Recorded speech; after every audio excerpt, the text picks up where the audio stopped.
Back to the starting lineup with Scott Purrier, Ned Reynolds, and Art Haynes on your home for the St. Louis Cardinals. 102.1 The One. Great having you with us on the starting lineup, brought to you by Play It Again Sports, Swing Right Golf, Citizens Bank of Rogersville, and Marshfield Chevrolet. I'm Ned Reynolds, along with Scott Purrier. And indeed, a special guest with us. Yeah, as he is each Friday at 7:30, we welcome in the scoreboard guy, Guy Newcomb, talking high school sports and local, regional, statewide. Guy's got it all covered. Guy, good morning. Hey, good morning, gentlemen. How are we? We're doing great, thanks. I was looking through the baseball scoreboard from yesterday. Tell me about Ash Grove. They're still unbeaten. I know they've had a great program for several years now. They're at 11-0. They beat New Covenant 12-3 yesterday. What can you tell me about them? Besides, they're a Class 3 team now. Yeah, Coach Brown, Bear Brown, there, and they're not even ranked in the top 10. They're undefeated. They're the last team to go undefeated for an entire season and win the state championship. That was, I guess, 3 years ago, maybe 4 years ago. They went undefeated there. They've got some great young kids. Saxton Kinney, who you both are familiar with his dad, Josh Kinney of the St. Louis Cardinals. Saxton Kinney's a freshman on that team. And, they're having a tremendous season. Fair Grove, obviously, they're ranked number one in that class at 7-1. And, they're not very far away, and they don't play each other during the regular season, but they're in the same district. Why are they not ranked, Guy? What's going on there at 11-0? Well, I don't know. I don't vote on that, number one, or I would have voted for them. I think it's probably just the lack of knowledge about Ash Grove. They lost a lot of players off that undefeated team. They've been kind of rebuilding. I think they've just got maybe 4 or 5 seniors, on their roster. A lot of their really good kids are, that in that freshman sophomore class, including, Saxton Kinney, aforementioned. That and it may just be a case of the misidentified groves, trying to keep track of Fair, Ash, and Walnut, and getting those 3 correct would be a challenge there. Are there any big tournaments this weekend, high school baseball? I know we had the red and blue last week. We had Jim Julian on talking about that, but what about this weekend? Teams have gotten away so much from tournaments. There used to be tournaments every weekend just because of the fact that, when you used to do the MSHSAA schedule, it was 18 regular season games and 2 tournaments, or 16 regular season games and 3 tournaments. They've gone away from that, where basically you can schedule 36 games. And what a lot of teams have done is they've done these doubleheader Saturdays. If your school is not in school, you're allowed to play a doubleheader on that day. So they'll do a lot of 2-for-1 on Saturday. So you saw it, and you saw Willard and Scott McGee really take advantage of that going back 4, 5, 6 years, because at that time, those doubleheaders played on the same day only counted as 1 game on your schedule. Now MSHSAA's changed that to just 36 scheduled games. When you're playing in a tournament, Guy, or when they do exist, does that count just as 1 game itself? If it's we'll say a 3 or 4 game tournament? No, sir. That counts as however many games you play. Now with MSHSAA, how many games that go final? Okay. Those are the games on your schedule with a maximum of 36, and that's challenging. A lot of teams just don't have the arms for that, because of the pitch counts and things like that, to get that 36 game schedule, because the season is so short. I mean, you're going to have to play 4 to 6 games a week to get that in, which means you're going to have 8 or 10 pitchers, on your roster, especially if you've got a JV schedule, because those also pitch counts factor in there as well. You might explain what the pitch count is. Well, it's based on your age. I believe if you're a senior, I believe the pitch count is 105 max, and then you've got a mandatory number of days off. And then as you get younger, it goes down to 95, and then maybe 80, and then 75, all the way down into your freshman. But then there's a maximum days after that before you can throw again, and that's what's putting some of these programs in Dutch, where they've got to go out and get their left fielder who's never thrown a game and say, hey, just throw some strikes. If you happen to be right in the middle of an inning or a rally or whatever, and that pitch count is reached, does it extend? Are you allowed to complete that, or get yanked right away? You can complete that batter. So if you hit your 95th, you hit your max, in the 4-hole guys up, you can complete that at bat. I would imagine this is probably about the last weekend that we see anybody playing anybody out of conference, isn't it? Because, as you mentioned, you got to squeeze a lot of games into the back half of the season, and those are usually your league games. I do see on the scoreboard from the MSHSAA site that Harbor beat Nixa, Springdale Harbor 4-3 yesterday, so they must be down, Nixa playing down there. Notice also a couple of the small schools. Hartville gets their first loss. Gainesville, which is 11-2, beats Hartville, which is 8-1 by an 8-5 score. You know anything about those teams over to the east of us? Well, Hartville, I mean, they were 6-0 at the last state rankings. They're coming in ranked number 4. Don't know a lot about them. Gainesville, obviously, is further south than that. They're not even in the rankings. Yeah. When you look at it, and that's a team too that maybe gets overlooked a little bit there in that Class 2. I believe Chaffee is ranked number 1, and I think maybe Miller, who's a defending Class 2 state champion, and they've got that left-handed pitcher who's going to run it up there around 90. Anytime you can put a lefty on the mound at that class that's going to throw that up there, you've got an opportunity. And with these districts, especially in that Class 1 and 2, there's not a lot of 18 districts. So you're not going to have to win 3 games in your district. So you might be able to get by on just one good arm. Jim Julian was on with us a couple days ago. We talked about their matchup at Neosho. They win 14-8 in that game. Glendale did. Yeah. So they're 12-5 on the year. Guy, we were talking in our top stories there, came out pretty late last night that McDonald County has a new baseball coach for next year already hired. Christian Colon, the former Kansas City Royal on their World Series teams. I guess he's been coaching some professional baseball in Northwest Arkansas and then had a stint at Fayetteville High School. But that's kind of cool, and then it reminded me of that because McDonald County lost 3-1 to Seneca, which Seneca, they're 10-2. They just win at everything they do, don't they? Pretty much with those kids.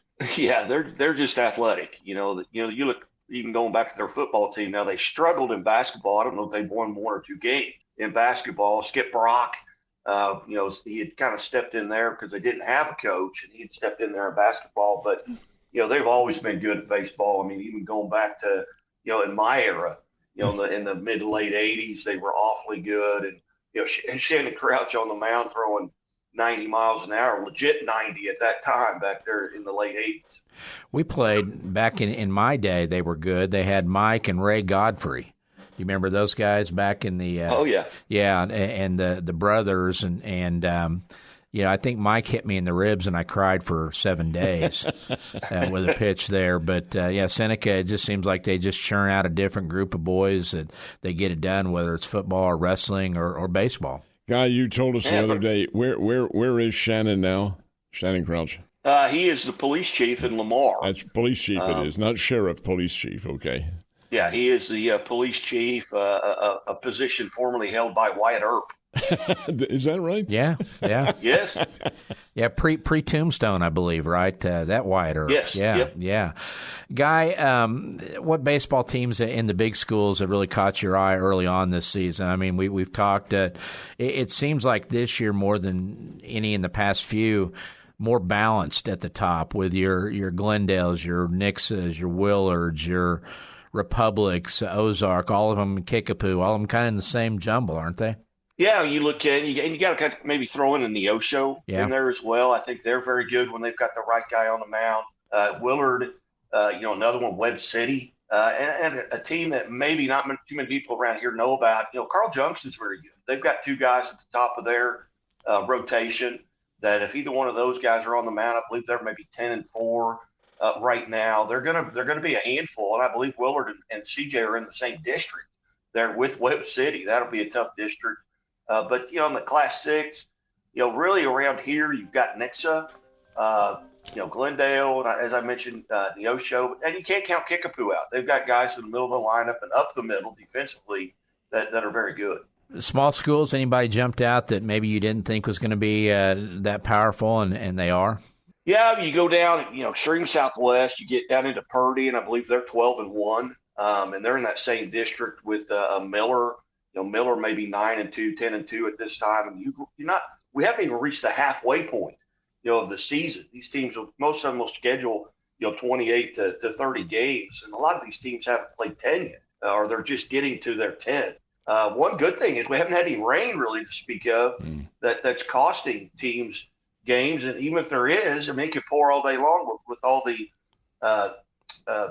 turf fields around here. You're going to get on the field and get those games in, and that's really helped. But as you get down into maybe class 1, Wheatland was there last year. Now they're shorthanded. They've had to bring some girls off of their softball team to play, but they're still, I want to say they're 10-1, 10-2 at this time. I talked about Fairgrove and Ash Grove there in the class 3 rankings, and but class 2, it's really probably about Miller and Purdy who's going to get out of this area.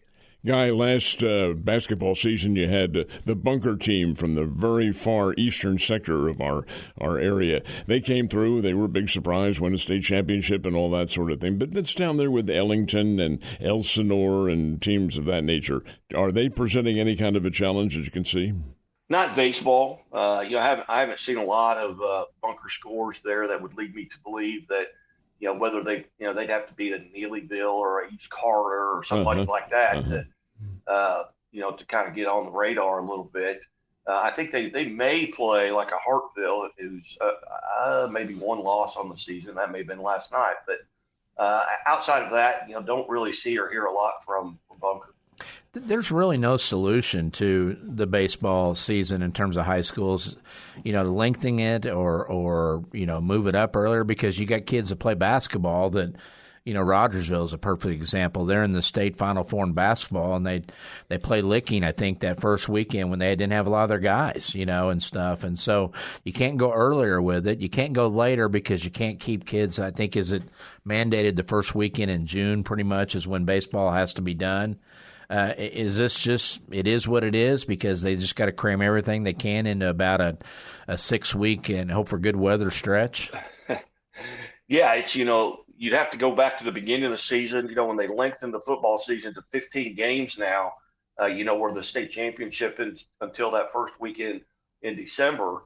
Where it used to be that Thanksgiving weekend. You've added that to it. That's going to push the basketball season back, to that second or third weekend, whatever, in March, where you've already started your spring sports stuff. Well, then you got to be out this year. For example, the last date of competition, Michigan competition, is June the 6th, and that's the Class 5 and 6 state baseball championships. Well, you mentioned a little bit earlier that we're still not even at the halfway point of the season, but what is the date for the district playoffs to begin? The classes 1, 2, I believe they begin that weekend after Mother's Day. So Mother's Day is on May the 10th. Maybe the 15th of May, those districts in the smaller classes will start. And then that next week, everybody will be going full bore into districts. Then you've got the sectionals outside of Class 6. They go right from their district championship to the quarterfinals and maybe 5 as well. Guy had the girls' night out last night in track over at JFK. I saw the Ozone report that Webb City and McDonald County were among the standout teams there. Do you guys do a lot with track? What is your involvement with track? Because I think the big guys meet is today, isn't it, over there? Yeah, it's Jim Vaughn meet today. Coach Vaughn, longtime coach at Hillcrest, 50-plus years, and that wasn't even his first job. I mean, that was his third coaching job stint there at Springfield Hillcrest. But not a lot with track. I know April the 20th here at SBU, they've got a huge track meet coming up. There'll be small classes, large classes. There'll be 45, 50 schools. The girls' night out last night, you mentioned Webb City. Elias had a great showing last night. They won 6 on the girls' side. They won 6 of the 19 events. Oh, wow. But that's not that girls' night out is not something where they keep team scores. You didn't have a team champion. You had individual medals and then obviously relay medals, but no team champion in the girls' night out. What are the major? Like in golf, we have the majors with the Masters and U.S. Open and British and PGA. What are the majors in track and field season? We saw one of them last night for the girls with the girls' night out. The Jim Vaughn today, the SBU relays. You said, are there others out there that are kind of key dates where these teams and schools find out who the people are they got to beat when it comes to districts and sectionals? Yeah, I think you have to get into the Kansas City area, maybe Pembroke Hill, host or Rockhurst, an event up there. Then you go into St. Louis and you've got some big meets there at CDC or SLU. there. But locally here, it's the girls' night out, the Jim Vaughn Invitational, and then the SBU relays. And the SBU relays, they're going to be 70 teams, and they will they'll have small class winners, large class winners. It's an all-day event, and I'm sitting right on the back porch. I get to watch all of it, all the throwing events. I saw Jackson Cantwell last year throw the shot out of the pit.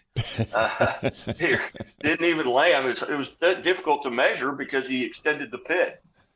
Guy, back in the old days, of course, the SMS relays were always such a big deal. Does the SBU relays equal it at all, in your opinion?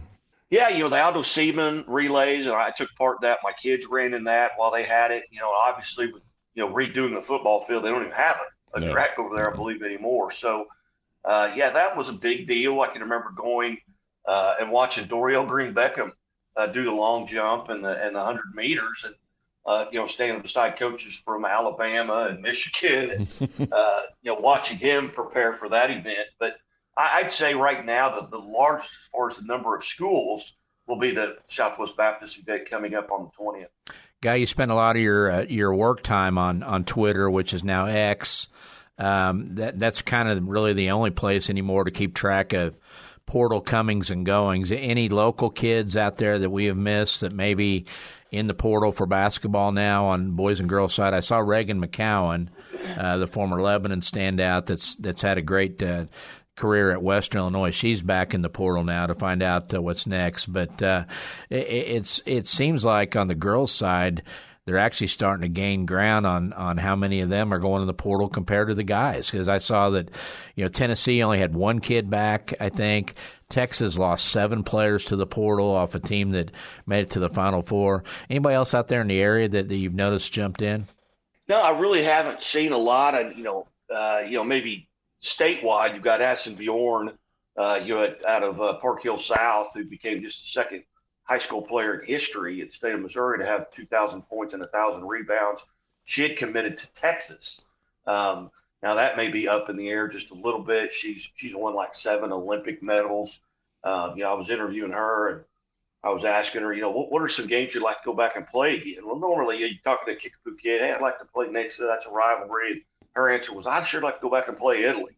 I'm like, okay, that's a first here on the Missouri Sports Network. But I haven't noticed much. There's some high school kids that maybe getting ready to be seniors that they may be moving, going into an academy of some sort or Link or something like that. I've heard a lot of those rumors. Not comfortable mentioning any of that on the air, but I do hear and see a little bit of that at the high school level. And we had it confirmed Chase Brandon was one of those that was kind of being talked about if he was going to go to an academy or stay at Raj, and we haven't seen anything that would indicate otherwise. But you'd love to see him come back and see Raj try to make it a repeat up at the Final Four. Yeah, I mean, Coach Schaefer, who I think is probably among the best in Southwest Missouri. I mean, ever. Maybe top 5 or 6, and I know he's coaching golf right now, and if he can win a golf state championship on top of the basketball state championship, that might be a first. You might have to go back to Denver Miller, spent 40 years, I believe, at Kirkwood. He may have won a state championship and a golf championship as a coach, but I can't think of anybody else. Well, and Sam Woodke was on with us yesterday in our school spotlight, and he doesn't want that because negotiations will get that much tougher for Schaefer's people, he said. So anyway, Guy, hey, always appreciate it, and we'll talk next Friday. Hey, you bet, guys. Have a great weekend, and be safe out there, and put that seatbelt on. All righty. Thanks, Guy. We'll take a break on the starting lineup. Back in a second. You're listening to The Starting Lineup with Scott Purrier, Ned Reynolds, and Art Haynes on 102.1 The One.